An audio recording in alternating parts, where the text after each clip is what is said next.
Hello and welcome to Access Sportsnet Lakers, brought to you by your Toyota dealers. We make it easy. Chris McGee, Mike Bresnahan, James Worthy, Mike Trudell out in Dallas. The Lakers lose to the Dallas Mavericks. The Lakers playing their first game since learning of losing Austin Reaves and Luka Doncic for the remainder of the regular season. They were unable to get it done.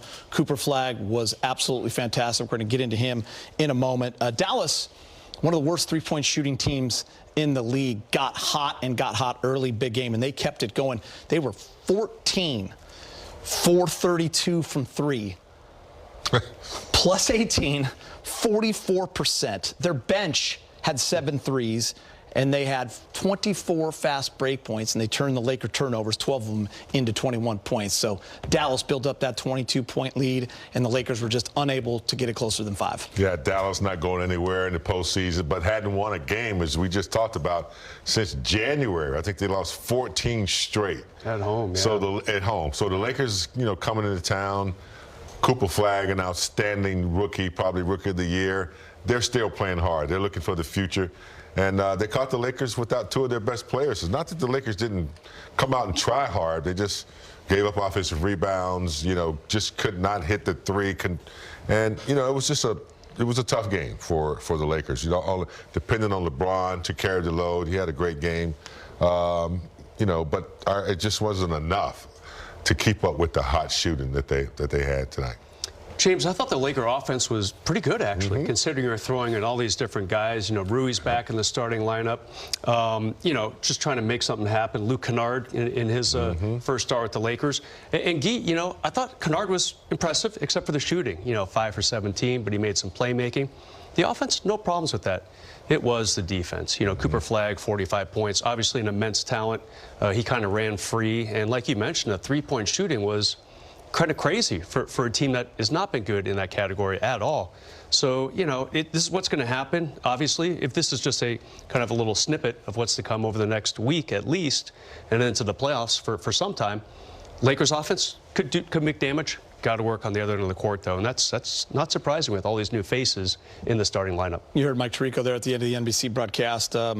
Jamal Crawford talking about Cooper Flagg and LeBron James putting on a show. Here you are with the oldest player in the league at 41. And then great. Here's the #1 overall pick at 19 years old. And they scored 85 points between the two of them with 17 rebounds and 24 assists. I do want to talk about Cooper Flagg making history.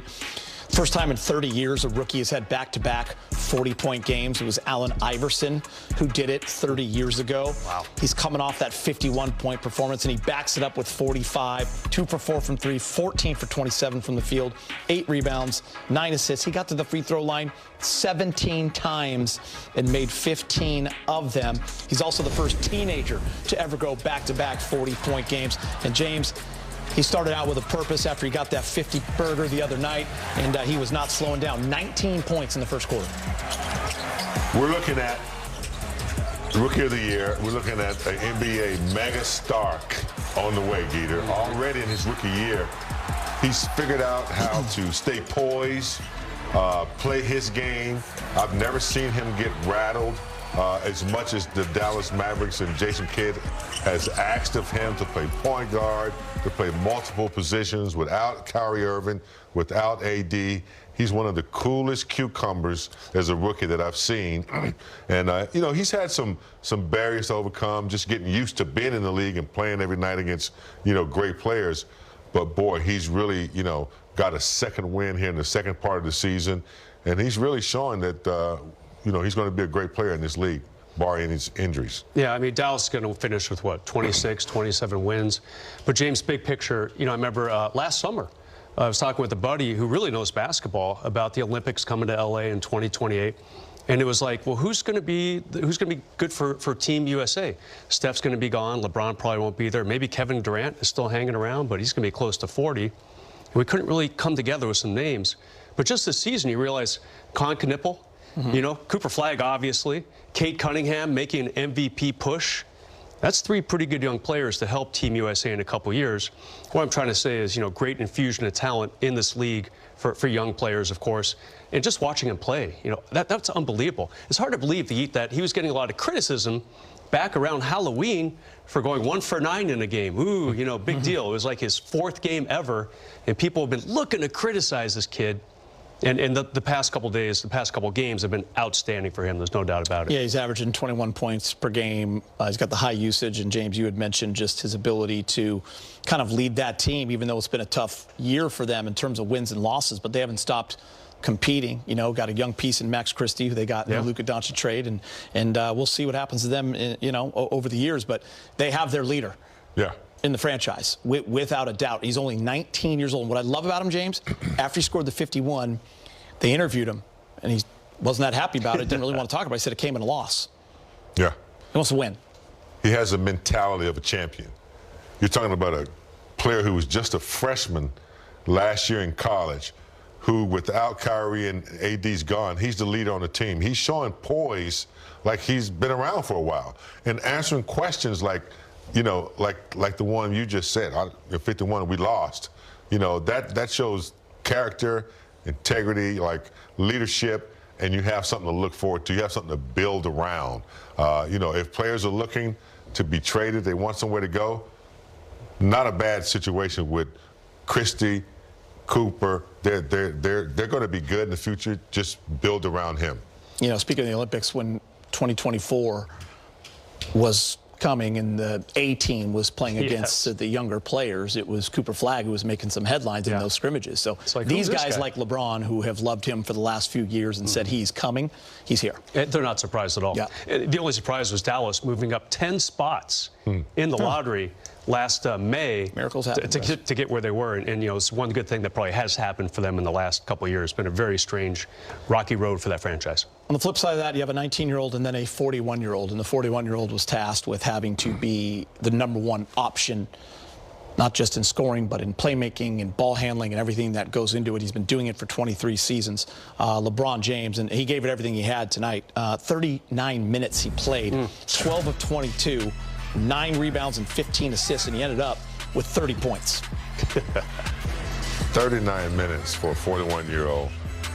Gita, I know we have to explain it, you know, after every game he plays, but it still amazes me. Luka out, Austin Reaves out. You're asking a 41-year-old to take over, and he's able to do it, and do it with strength and, you know, efficiency, getting other people involved. I just love his bully ball. He does some monster dunks he's still getting.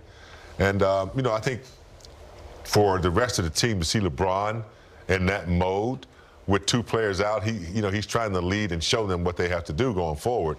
I think they got a good example of it in the Dallas game. And by the way, we don't know what the future is, right? I mean, there's 4 regular season games left, and we'll see what happens in the playoffs. But as Jamal Crawford said during the broadcast, I mean, what he's watching, I mean, he was in the league with him for years, through his whole career, and now LeBron is still doing it. What a message he sends as well. Man, you're not going to pout.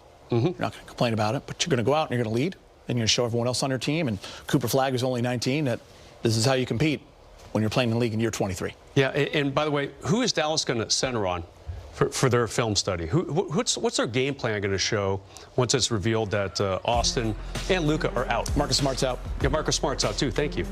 You're running out of people to game plan for, except for one LeBron James. So their entire defensive focus is on this 41-year-old, as James said, 23rd NBA season, and he's still doing damage like this. These are high-quality numbers. You know, a shot, almost 60%, one rebound shy of a very nice triple-double. And, Geet, I've actually run out of things to say about him because it's kind of ridiculous. It's just, he just keeps surprising people. He just keeps raising eyebrows. And you know what? You know he loves that deep down. Yeah. People have been counting him out for years. Oh, he's in his mid-30s. He's going to slow down. Late 30s, early 40s. It just hasn't happened. Yeah, you see guys who played late into their careers at 40 years old and 39 years old, and they're playing in year 20 and 21, and this is no knock on them, but it's 6 points a game. It's sometimes you get to double figures. I mean, LeBron James is still one of the best players in the league. He's still one of the most impactful, and he's still an all-star. That's really impressive. Here are the standings. Lakers tied with Denver, but hold the tiebreaker after the 2 losses in a row, and the Nuggets had that big overtime win yesterday versus the San Antonio Spurs. Jokic with the 40 points and the big shot in OT. They are tied at 50 and 28.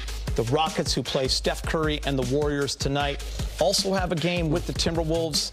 a little later on in this season, this week, because there's only a week left. They are in the 5th spot, and the T-Wolves are in the 6th spot. So we talked in the pregame show, Brez, you'd really like to stay in that home court advantage in the first round territory. Yep. It's going to be very tough to hold on to that 3 seed, but you still have a little bit of a lead on the Houston Rockets, who are also winning games, and you'd like to see them to maybe take a step back, get lost. Especially when you consider the Lakers' next game is here Tuesday against OKC.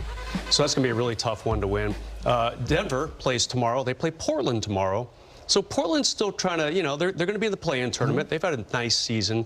Basically, the Lakers probably need a little help, or just over the next couple of days to try to maintain their hold on third. They have OKC on Tuesday. They got OKC. Yeah, that's going to be really tough. So, it's probably to the point where the Lakers need a little help. I mean, is there any chance that they lose this game, James, if they're healthy? If Luka and AR go in there too, they win this game by 15 probably, despite Cooper Flagg having a great night. Unfortunately, that's just not reality right now. And the Lakers are going to need maybe Portland to upset Denver tomorrow, and then whatever happens Tuesday here against OKC happens. But it's a game-by-game situation right now, James. I never would have thought the Lakers were in this mess, a week ago. They were a couple games up in third, and then it just shows you how quickly things can change, Keith. It's crazy. This is why I brought up this point, James, and we're going to get to JJ in a moment. I said this on the pregame show.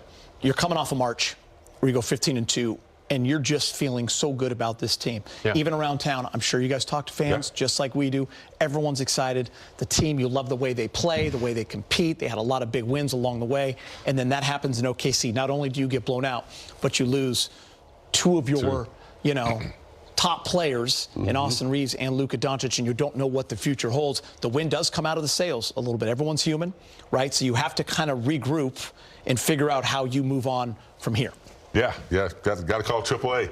You need some help. Need some help. The charge. When you lose two players, and for sure, Oklahoma knew the Lakers were coming in a hot team. They're watching. So, and their mentality was, okay, we need to show them, we're not a 500 team. We're defending champions. And our mentality is different. And they did. I thought Oklahoma, had a good statement, but, man, we just could not get anything going in that game when you lost Luka. But, it was the third quarter. I mean, they were down 25 games, pretty much over anyway. But, that was a tough game to play. And then lose like that and then lose two players. It's really tough to rebound from that. But I thought, in the game today, they fought hard, they played hard. The three ball hurt us.